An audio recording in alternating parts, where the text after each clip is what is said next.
Hello दोस्तों, आप सभी का हमारे यूट्यूब चैनल फास्ट कैलकुलेशन में स्वागत है। तो इससे पहले की वीडियो में हमने एक्सरसाइज 4.3 के क्वेश्चन नंबर 6 तक ऑलरेडी डिस्कस कर लिया था। तो आज के इस वीडियो में हम अपने क्वेश्चन नंबर 7 को आसानी से समझेंगे। तो चलिए बिना किसी देरी के अपने इस वीडियो को स्टार्ट करते हैं। क्वेश्चन नंबर 7 में दिया गया है, एक विद्यालय की कक्षा 9 की छात्राएं यामिनी और फातिमा ने मिलकर भूकंप पीड़ित व्यक्तियों की सहायता के लिए प्रधानमंत्री राहत कोष में 100 रुपए अंशदान दिया।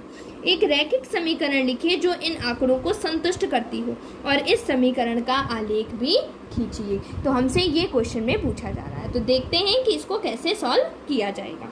तो इसमें दो लड़कियां हैं, एक का नाम है यामिनी और फातिमा।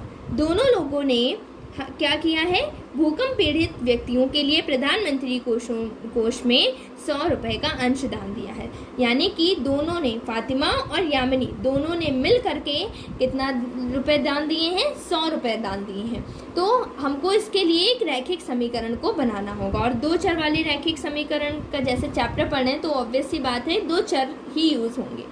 तो सबसे पहले तो दो चर कैसे आएंगे इसको समझते हैं। देखिए, यामिनी और फातिमा दो लोग हैं और दोनों ने मिलकर के अंशदान किया हुआ है 100 रुपये। हम नहीं बता सकते कि यामिनी ने कितने रुपए दान किया है और फातिमा ने कितने रुपए दान किया है।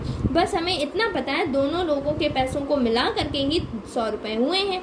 तो हमें ना तो यामिनी का पता हो सकता है कि यामिनी ने 60 रुपये किया हो और फातिमा ने 40 रुपये किया हो। ये भी हो सकता है यामिनी ने 50 रुपये का अंशदान किया हो और फातिमा ने भी 50 रुपये का किया हो। कुछ भी हो सकता है कि अभी क्योंकि हमें एग्जैक्ट नहीं पता है कि यामिनी ने कितने रुपए दान दिए हैं और फातिमा ने कितने रुपए दान दिए हैं। तो जब हमें नहीं पता होता है तो हम क्या मान लेते हैं, क्या मानेंगे, माना यामिनी ने अंशदान दिया बराबर x रुपए। हमको यामिनी का नहीं पता था तो हमने यामिनी का मान लिया। अब फातिमा का मान लेते हैं, माना फातिमा ने अंशदान दिया बराबर, फातिमा ने अंशदान दिया बराबर y रुपए। हमें नहीं पता है, दोनों ने हो सकता है अलग अलग भी दिया हो और सेम भी दे सकते हैं। तो अभी जब नहीं पता है तो दोनों को, एक को x और एक को y मान लेते हैं। तो चलिए अब आगे क्या है, दोनों ने मिल करके दिया है तो x रुपए यामिनी ने दिया और y रुपए फातिमा ने। दोनों के पैसों को मिला करके कितने रुपए हो रहे हैं हमारे, 100 रुपए हो रहे हैं। यानी जितने रुपए यामिनी ने दिया और जितने रुपए भी फातिमा ने दिया, दोनों के पैसों को अगर मिला दिया जाए तो कितने रुपए हमारे पास आ रहे हैं, 100 रुपए आ रहे हैं। तो देखिए इस तरीके से ये हमारा क्या बन गया, दो चर वाला एक रैखिक समीकरण बन गया। अब इसी हमें रैखिक समीकरण के लिए क्या खींचना है, आलेख को खींचना है। तो समीकरण सबसे पहले लिख लेते हैं x प्लस y बराबर 100। अब इसके आलेख खींचने के लिए हम क्या करते हैं, हल निकालते हैं। हमें आलेख खींचना आता है, पहले भी हम सीख चुके हैं। तो हल निकालने के लिए हम क्या करेंगे, एक को x लेंगे, एक को y ले लेंगे हम, ठीक है। अब एक का मान हम रखते हैं, अपने मन से रखते हैं और दूसरे का मान निकालते हैं। तो मान लीजिए कि मैंने x का मान पहले 0 रखा, तो अब y का मान निकालते हैं इस समीकरण की मदद से। समीकरण x प्लस y बराबर 100 दिया गया है, x का मान हमने 0 रखा है तो y बराबर क्या हो जाएगा, 100। y बराबर कितना आ गया, 100 आ गया या नहीं आ गया, ये हमारे पास आ गया। तो हम यहाँ पर रख देते हैं। अब मान लीजिए y का मान हमने 0 रख दिया तो यहाँ पर हम x का मान निकालेंगे। समीकरण वही है x प्लस y बराबर 100।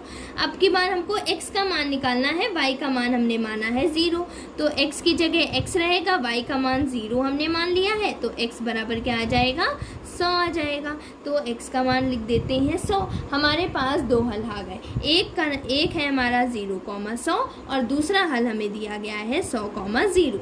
अब हम इनके लिए अपने आलेख को खींचते हैं। तो चलिए हम अपना खींच लेते हैं। तो यहाँ पर हमने अपना इस तरीके से काकरी तल खींच लिया है। तो यहाँ पर हमको किन किन बिंदुओं को दर्शाना है, 0,100 और 100,0। तो अब हम अगर 1-1 सेंटीमीटर का लेंगे तो बहुत बड़ा बन जाएगा, बहुत बड़ा, शायद इस कॉपी में भी नहीं आएगा 100। 1-1 सेंटीमीटर पे अगर 1 2 3 4 5 6 ऐसे लेंगे तो हम ऐसे में पैमाना मानते हैं कि 1 सेंटीमीटर बराबर 20 के है, कि यानी कि 1 सेंटीमीटर खींचेंगे तो 20 के बराबर होगा, दूसरा सेंटीमीटर 40 के बराबर, तीसरा सेंटीमीटर 60 के बराबर, चौथा 80 के बराबर, पाँचवा 100 के बराबर। इस तरीके से हम अपने इस समय इसको खींच लेते हैं।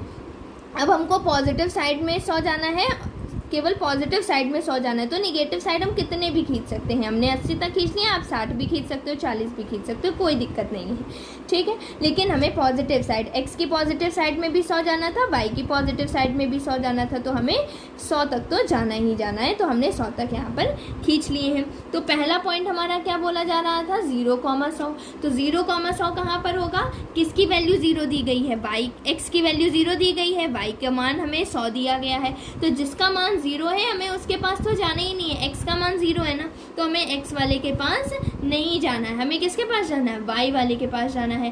तो ये y-x होता है, ये x-h होता है। तो हमारी जो क्षैतिज रेखा है वो x-h, ऊर्ध्वाधर रेखा y-x, तो ऊर्ध्वाधर रेखा में जाना है हमें, कितना जाना है, 100। तो अब निगेटिव की 100 तरफ तो जाएंगे नहीं, हम पॉजिटिव में 100 की में जाएंगे। तो ये हमारा क्या, ये 100 मिल गया हमें, तो ये जो पॉइंट होगा हमारा वो क्या होगा, 0,100 हो जाएगा। अब इसी तरीके से 100,0 दूसरा पॉइंट है, तो यहाँ पर y का मान 0 है, तो यानी हम ऊर्ध्वाधर रेखा में नहीं जाएंगे, हम किस में जाएंगे, क्षैतिज रेखा में जाएंगे। क्षैतिज रेखा में हमें 100 जाना है, माइनस की तरफ नहीं जाना हमें, हम किधर जाएंगे, प्लस की तरफ। तो ये हमारा क्या हो जाएगा, ये हमारा हो जाएगा 100,0। तो हमें आलेख खींचने के लिए क्या करना होता है, जो भी पॉइंट मिलते हैं उन दोनों पॉइंट्स को मिला दीजिए। तो हमें ये 2 पॉइंट्स मिले हैं, हम क्या करेंगे, इन दोनों के दोनों पॉइंट्स को मिला देते हैं, तो इस तरीके से हमारा आलेख खिंच जाएगा। तो ये हमने अपना आलेख खींच लिया है। तो आशा करती हूँ कि आपको क्वेश्चन नंबर 7 आसानी से समझ में आ गया होगा। फिर भी आपको इससे रिलेटेड कोई भी डाउट है तो आप हमसे कमेंट सेक्शन में अपने डाउट को पूछ सकते हैं। और जो भी इस वीडियो का फीडबैक हो, आपको कैसा लगा वीडियो, आपको अच्छे से समझ में आया या नहीं आया, तो आप हमें कमेंट सेक्शन में अपना फीडबैक दे सकते हैं। तो अगर आपके लिए वीडियो हेल्पफुल रहा हो तो आप हमारे चैनल को लाइक करें, शेयर करें और सब्सक्राइब करें, ताकि आगे आने वाले सारे नोटिफिकेशन सबसे पहले आप तक पहुंच सकें। Thank you for watching this video.